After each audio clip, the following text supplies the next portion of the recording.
काम के आगे कठिन शब्द लिखा है, क्योंकि है ये कठिन।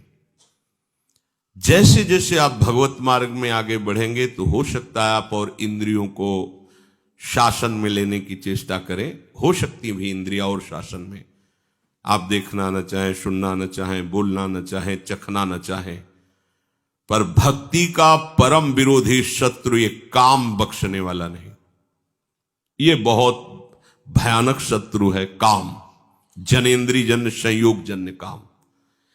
प्रायः मार के गिरा देता है, आगे नहीं बढ़ने देता। ये काम शत्रु ऐसा है, सबसे बड़ा भयंकर ये राक्षस है।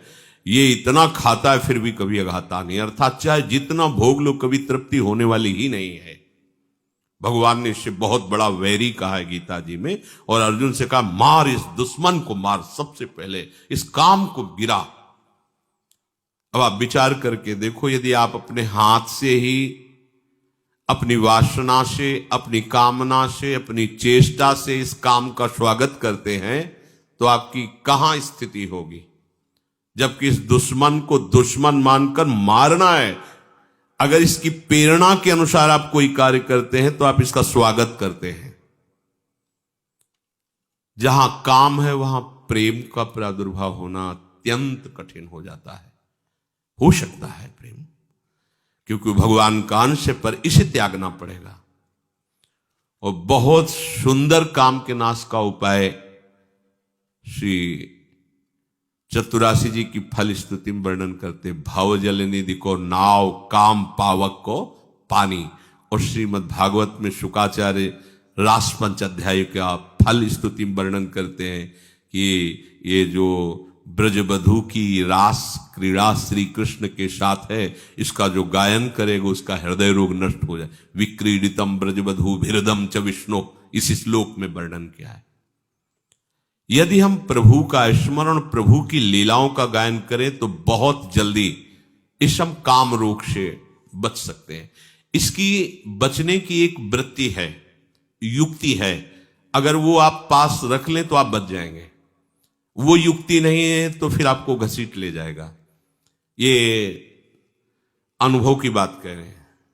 कुछ बात होती है जो शास्त्रीय, और उसी का जब अनुभव किया जाता है प्रैक्टिकल उसका, तब वो बात ज्यादा समझ में आती है। इस काम को ये देखा है कि उसका कोई भी आश्रय नहीं होना चाहिए, सहारा नहीं उसको होना चाहिए। अगर आपको लग रहा है कि 1 किलोमीटर जाने के बाद हमारे काम की पूर्ति हो सकती है तो मर गए आप, मारे जाओगे, मारे जाओगे। अगर कोई भी व्यक्ति शरीरधारी इस काम का आश्रय आपके हृदय में है तो आप मारे जाओगे पक्का। हम उस शरीरधारी के पास पहुंच जाएंगे तो इसकी पूर्ति हो जाएगी। तो आप चाहे जितना ना ना ना करते रहो, इसका प्रमथन स्वभाव है, इसका नाम मनमत है। ये मन को ऐसा मथेगा कि आपको वहीं पहुंचना पड़ेगा। पहले कनेक्शन हटाओ। कहीं भी इसके लिए व्यवस्था नहीं होनी चाहिए। आपको अनुभूत बात बता रहे हैं, इसके लिए व्यवस्था नहीं होनी चाहिए। अगर व्यवस्था है तो ये अव्यवस्था फैला देगा। बहुत ही जोरदार विरोधी है ये, छोटा मोटा विरोधी नहीं। ये समझो ये ढहा तो सब ढहा गया, ये गिरा तो पूरा का पूरा पहाड़ गिर जाएगा समझो। इसी पहाड़ के बाद जो है वो प्रेम देश है, जहां प्रवेश किया जाता है। जहां काम तहां राम नहीं, और जहां राम नहीं काम, ऐसा वर्णन किया महापुरुषों ने। ये बहुत बड़ा दुश्मन है। लेकिन दुश्मन कौन मानता है? इसको तो प्रियतम माना जाता है।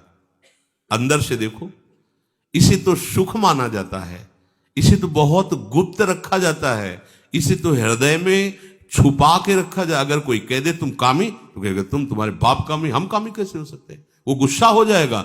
वो हृदय में हमारे ये दुश्मन छिपा हुआ है, दूसरा उसे बताना चाहता है, हम स्वीकार नहीं करेंगे, उसे बिल्कुल छुपा के रखेंगे। ये सबसे बड़ी कमी हो रही है। अगर इस दुश्मन को दुश्मन के रूप में देख लो तो पहला बाण मार दिया आपने उसके ऊपर, वो ढेर होना शुरू हो जाएगा। दूसरा, कोई संयोग का विधान नहीं रखना है, कोई शरीरधारी से ऐसे संपर्क नहीं रखना है जिसके पास जाने से इस काम की वृत्ति की पूर्ति हो जाए, समझ लेना। तीसरा, आपको स्वयं में कोई ऐसी चेष्टा नहीं करनी है जिससे इस काम का स्वागत हो। काम के द्वारा प्रेरित कोई भी ऐसी चेष्टा नहीं करनी, उसको सहना है। जो सहन करता है वही भक्तिवान होता है। सहत सहत बाढ़े भगति, और इसे सह वही सकता है जिसने भगवान के नाम का आश्रय लिया है, भगवान के चरणों का आश्रय लिया है, प्रियालाल के सांवले गोरे चरणारविंद का आश्रय लिया है। सहना कोई कठिन बात नहीं है उनके लिए जो भगवद आश्रित हैं। भगवद आश्रय नहीं, फिर सहना तो बड़े बड़ों को ये अपने आकर्षण में घसीट लेता है। पहली बात, इसको दुश्मन मानना है, शत्रु को शत्रु। भगवान कह रहे हैं ये योगियों का, परमार्थ के पथिकों का, ज्ञानियों का नित्य बैरी, ये नित्य बैरी भगवान ने कहा है। ये ऐसा वैसा दुश्मन नहीं है। परमार्थ के पथिकों का सीधा विरोधी ये है काम। पर आश्चर्य, हम इसको दुश्मन नहीं मानते। ये आया और हम स्वागत के लिए तैयार हो गए। जैसी आज हमको ये चाहिए, जैसे कोई अतिथि आवे ना, आज हमको ये चाहिए, हाँ अभी अभी व्यवस्था करते हैं, हम ऐसे उसका स्वागत करते हैं। देखो वो जो प्रेरणा करता है, हरि गुरु की सब आज्ञाओं को रौंद करके हम वही करते हैं जो काम प्रेरणा करता है। अगर आप पहली बात स्वीकार करें कि हमारा दुश्मन है, तो आप फिर पैतरे सीख जाएंगे इसको परास्त करने की, क्योंकि आपके साथ हरि गुरु का कृपा बल है।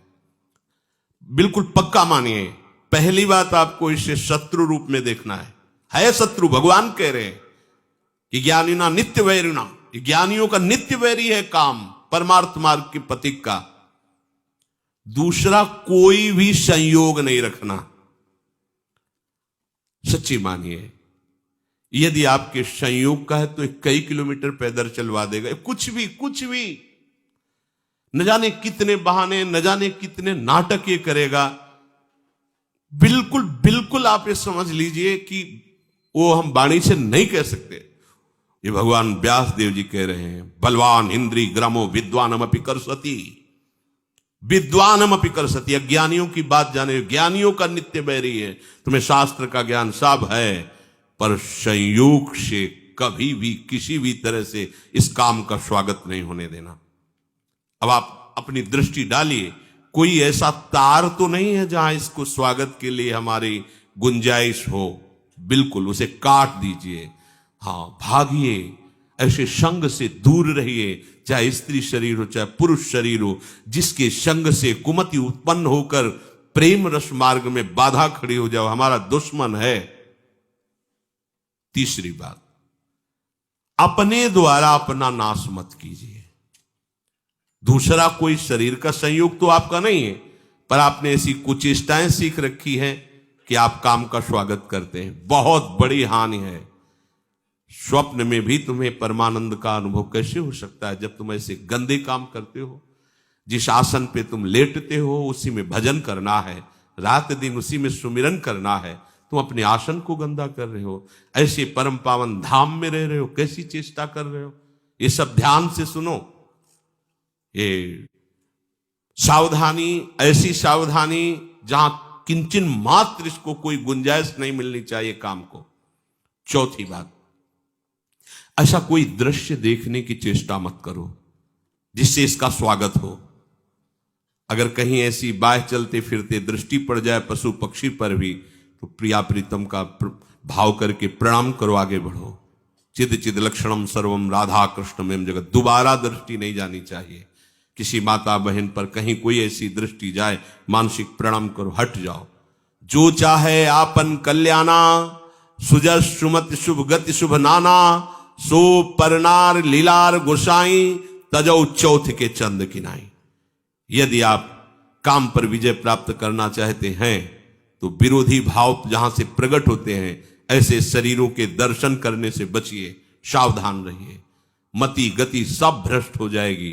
केवल काम की ही एक ऐसी वृत्ति है जो सर्वनाश कर देती है। क्योंकि काम की पूर्ति न होने पर क्रोध आता है, काम की पूर्ति होने पर लोभ आता है। जैसे जैसे कामनाओं में बहते जाओगे तुम्हारी मोह ममता बढ़ती जाएगी, अहंकार, सारे की सारी जड़ है ये काम। इसीलिए कठिन शब्द लगा है। कठिन काम वासना पाप का करके पूरी तरह विनाश। सच्ची मानिए, ये मन बहुत हमारा बेईमान है, ठग है। ये इनसे मिला हुआ है, विपक्ष से मिला हुआ है। हम भजन में रुचि प्रकट कराने के लिए जब इस मन को बैठालते हैं कि नाम जप कर, मंत्र जप कर, तो ये थोड़ा सहयोग देकर फिर हमसे अपना सहयोग मांगता है। थोड़ी देर ये मनोरंजन तो कर लेते हैं, थोड़ी देर ये काम तो कर लेते हैं, थोड़ी देर ऐसा, बस इसकी इस बात को, सलाह को मत मानना, ये ठगों से मिला हुआ है, लुटवा देगा, पूरा का पूरा लुटवा देगा, विश्वास कीजिए। फिर आगे चलकर एक ऐसी स्थिति आती है जिसमें काम का स्फुरण होता है। ऐसे स्फुरण हुआ, शांत हो गया, क्योंकि उसके लिए कोई भी बढ़ावे वाली वस्तु नहीं रह गई, न स्वयं में क्रिया है, न कोई संयोग का विधान है। तो ऐसे स्फुरण हुआ, खान पान या किसी जरा सा क्रम बिगड़ गया, ऐसे स्फुरण हुआ, फिर शांत। फिर जब आनंद की अंदर स्फूर्ति होती है, ये रह ही नहीं जाता है। फिर जब भाव प्रकट होता है तो आसपास विषय बिछा हुआ हो तो भी जैसे भुने हुए चने में कहीं अंकुरण नहीं हो सकता, दिखाई चना वैसा ही देगा आपको, वैसी आकृति वैसा, पर उसे कितना भी खाद पानी लगा दो नहीं, ऐसे ही नहीं। स्वात्मा रामम विषय मृग तृष्णाम भ्रमयति, जो आत्मस्वरूप प्रभु का साक्षात्कार किए हुए उसमें काम वासना का उदय ही नहीं होता है। ऊसर बरसई तृण नहीं जामा, संत हृदय जिमि उपज न कामा। जैसे ऊसर भूमि में कितनी भी जल खाद लगा दो, अंकुरण नहीं हो सकता, ऐसे ही संत हृदय में कभी काम का प्रवेश नहीं हो सकता। पर पहले था, फिर भगवत आश्रय से, भगवत चिंतन से, भगवत कृपा बल से नहीं। ऐसा नहीं कि कोई गर्भ से पैदा होते ही निष्काम, या तो भगवान है या तो भगवत प्राप्त महापुरुष जगत कल्याण के लिए जो आते हैं वो होते हैं। तो अपने को हारना नहीं, क्योंकि अपने पास प्रभु हैं, प्रभु का बल है। कठिन काम वासना, अपने सबसे बड़ी गलती करते हैं। इसको पहली बात दुश्मन नहीं मानते, दूसरी बात इसकी व्यवस्था रखते हैं, तीसरी बात स्वयं क्रिया की चेष्टा करते हैं, चौथी बात हम ऐसे उसके बढ़ाने वाले दृश्य देखते हैं, बातें करते हैं, सुनते हैं।